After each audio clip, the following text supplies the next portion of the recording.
Hello everyone, welcome back to the channel. I hope you're all having an awesome day. I really do appreciate you dropping in. And if you enjoy the content, make sure to leave a like, subscribe, and share it with your friends. Oh, and I guess hit that notification button too. But before we get into it, today's video is sponsored by Skillshare. Skillshare is the amazing online learning community with thousands of online classes and members across 150 countries. It's a place where everyone wanting to invest time in themselves to make themselves better goes to learn a new topic, or even brush up on an old one. The first 1,000 people to click the link in the description and join Skillshare will get 1 month for free to learn anything. We're talking anything. I've been interested in learning about music, but I didn't even know where to start. Well, I just took a class, Learn How to Mix Music with Young Guru. That's right, Young Guru. In it, he gives you amazing tips on how to mix everything, what you're listening for, how to do everything proper. And it's great for a beginner who doesn't even know where to start like myself. And it's not just learning about music. You can learn dancing. You can learn singing. There's different costumes you can learn how to do if you're making a film. Your mind is your limit on what you want to achieve. Everyone takes a lot of time out of their day to work for someone else and just get their bills paid. But not too many people take the time to work on what's inside. And that is even more important. You always need to be working on yourself. And Skillshare has you covered with anything you're wanting to expand into. In the past, I've taken painting classes, audio narration classes just to get a little bit better with my flow, and a couple other random classes of things I was just interested in. Skillshare offers completely ad-free learning, so you're not having to worry about midway through your experience getting blasted with an ad. Nope, once you're in the zone, you're in the zone. Learn for as long as you'd like without any interruptions. And there's new premium classes launched each week, so there's always something new to discover. And the entire catalog is now available with subtitles in Spanish, French, Portuguese, and German, none of which I can speak or read. But if you can check them out. Make sure to get Skillshare today and invest some time in yourself. Once again, be one of the first 1,000 people to click the link in the description or the pinned comment and get 1 month of Skillshare for free. Start your learning today. The only thing holding you back is yourself. Much love to Skillshare for sponsoring this video. And without any further ado, let's begin. And as usual, this video may be disturbing to some viewers. Viewer discretion is advised.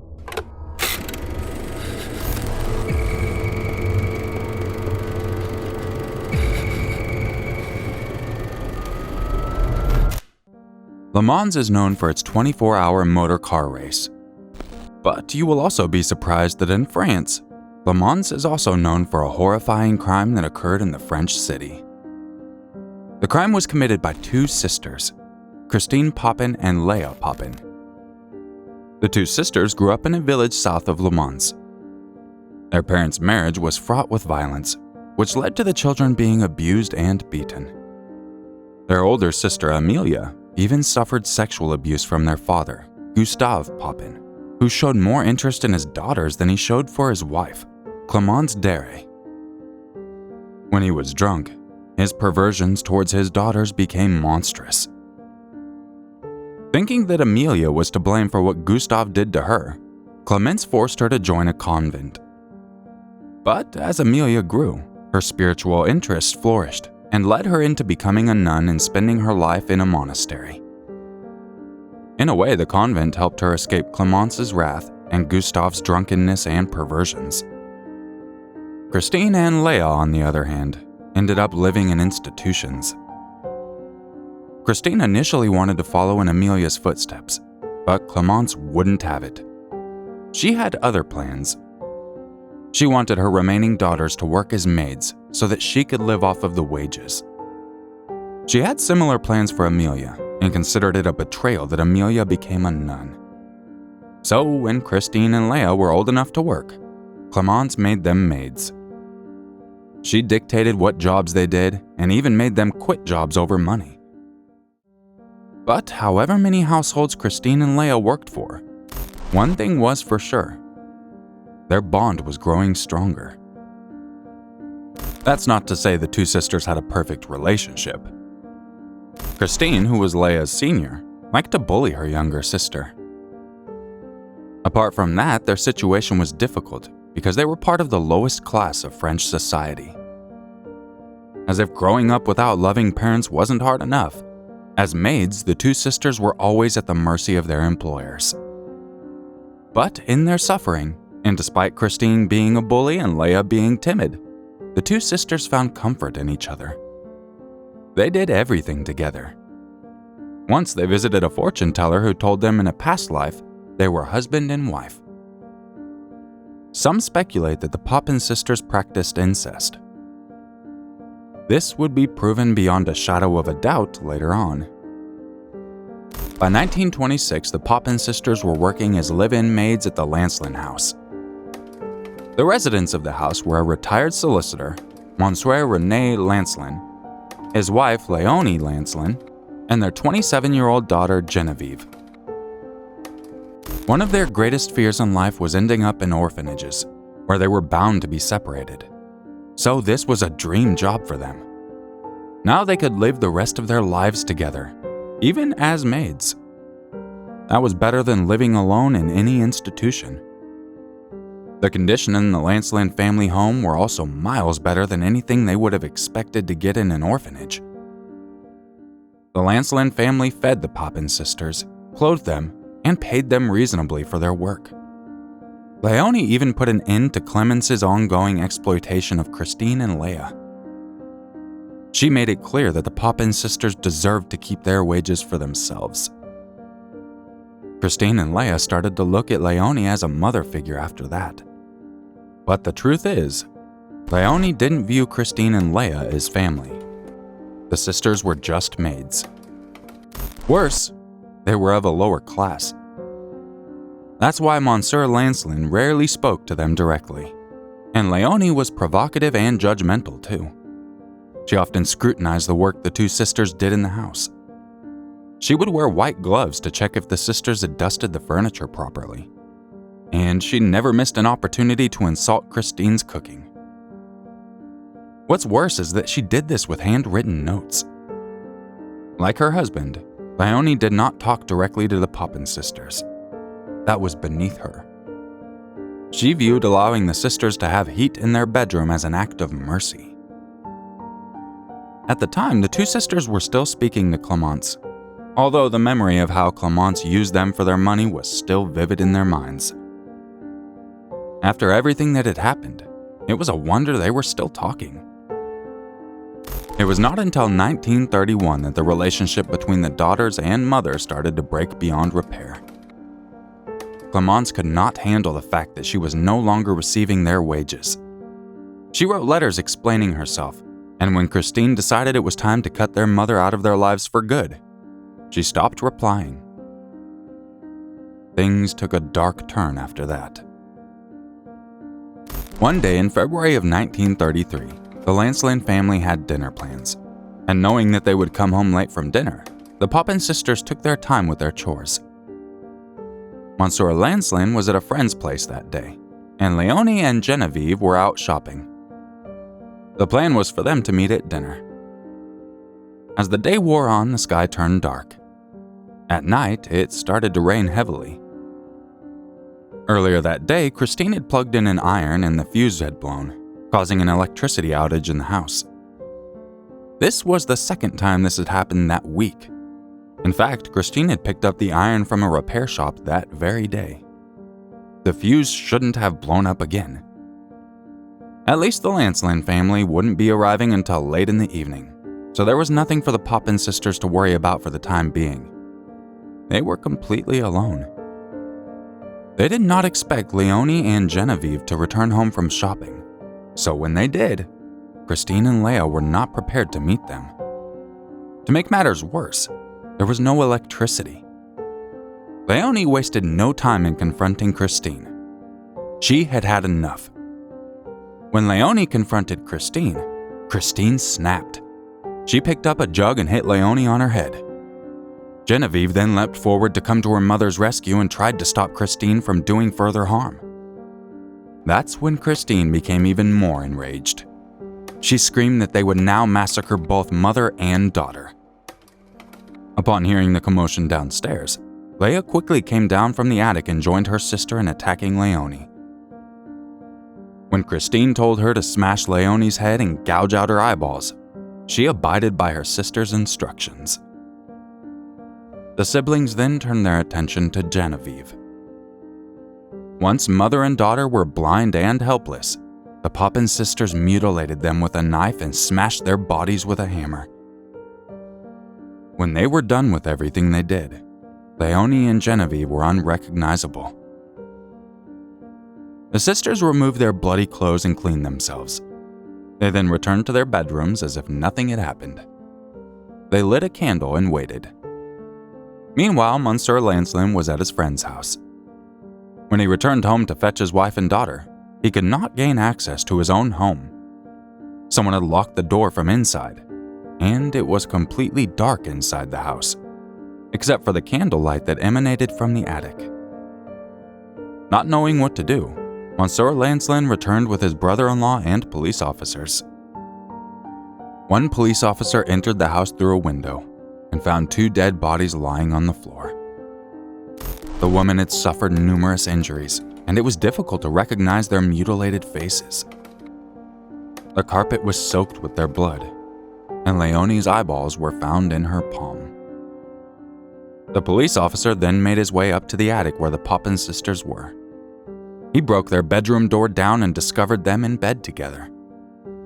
They were both naked underneath the kimonos they were wearing. The 2 sisters confessed to the murders there and then. The Poppin sisters became infamous after that. Their story spread throughout France and reached as far as the USA. They were nicknamed the Monsters of Le Mans and the Lambs who became wolves, because since their breakdown of their parents' marriage, the 2 sisters had lived quiet lives. Nobody would have imagined they were capable of such gore, that they would gouge eyes out and smash heads to a pulp. And what could make them do such a thing anyway? It took 8 months for the sisters to see their day in court, and in those 8 months, intellectuals in France and abroad chimed in with theories to explain the murders. Some thought the murders were an issue of class struggle. They believed that the sisters cracked under the pressure of their class system, and that they were tired of being mistreated and abused, and so they lashed out at their employers. The story about the iron was believable, but another theory was going around that Christine became violent because Leonie and Genevieve caught her and Leia together naked. Many believed this to be the real reason Leonie and Genevieve were killed. After all, the sisters were caught in bed together wearing nothing but kimonos. More about the true nature of Christine and Leia's relationship would come to light in the following months. Right when the sisters were arrested, nobody had any idea how far Christine would go to protect her relationship with Leia, and all accusations of incest were treated as conspiracy theories. People mostly believed that the case was an issue of class struggle more than anything else. Christine in particular would go on to shock the world in the months before the trial. To start with, after the arrest, the police locked the sisters up in separate jails. And while they awaited their fate, Christine often cried out to be reunited with her sister. She would have fits, some of which were sexual, so the police had to keep an eye on her all day and night.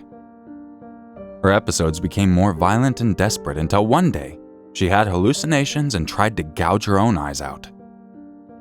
The authorities put her in a straitjacket after that.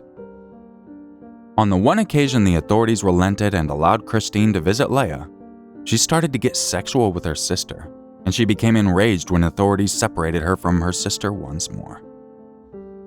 It was starting to show that Christine's temper was linked to her relationship with her sister, which gave credence to the theory that Leonie and Genevieve were dead because they walked into the house and saw something they should not have seen. The case of the Poppin sisters had taken a more scandalous turn. But all the while, the police could not figure out the actual motive for the murder. It was clear the murder was not a pre-planned act. So what triggered Christine that day? No wonder there are so many psychological theories about the case. During the trial, Christine tried to convince the authorities that she alone was responsible for the murders, and that Leia had nothing to do with them. She said that on that particular day, something came over her, a deep rage she couldn't control. The court believed Christine to a certain extent. They even viewed Leia not so much as an accomplice, but as a tool that Christine, the ever-domineering sister, used. Christine also had a violent streak while she was locked up. She tried to gouge out her own eyes. Nobody had forgotten that. Christine said that whatever possessed her that day was also to blame for the murders. No wonder Christine has been a source of intrigue for psychoanalysts. What were the motivations behind her horrific acts of violence? Today, it is likely that a psychologist would diagnose Christine with paranoid schizophrenia. Another interesting observation that people have made has to do with Christine's upbringing and the trauma of being abused by both parents, particularly her mother. People speculate that Leonie paid the price that was meant for clemency. So, Christine's anger towards her own mother manifested as violence of the most chilling kind. Back in France, the view is that the sisters shared a condition known as folie à deux, which I completely butchered, and roughly translates to madness in pairs, if you pronounce it correctly. This condition can occur when years of isolation, mounting anxieties, and paranoia take a toll on the combined psyche of a couple. In a way, under the weight of the crippling paranoia, the couple becomes one. In such cases, one of the subjects is usually dominant, just like Christine, while the other is submissive, like Leah. Whatever the case, the court saw Christine as the main villain in the case. Leah got 10 years of hard labor, but Christine got a death sentence. Christine collapsed when her sentencing was read out in court. She knew she would never be able to see her sister again. Her lawyers had to help her up. Her death sentence was later reduced to a life sentence, but this didn't change much. She would still never see Leah again. Christine was severely depressed after that. In 1937, she died in an asylum.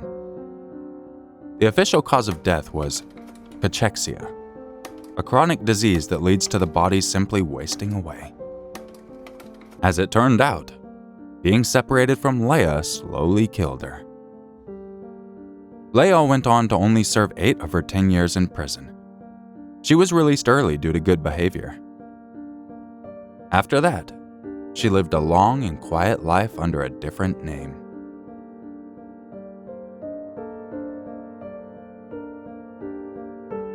Once again, I really do appreciate you dropping in. Hopefully you enjoyed this video. I know it's a bit different than my 911s, but I thought this was a crazy story I had never heard about.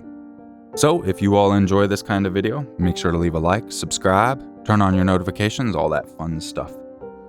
And if you want to help the channel out and help yourself out, click that link in the description and get yourself some Skillshare. That's right, get your learning on, baby. I will catch you all in the next video. And just remember, it's always scarier if it's true. Bad bye.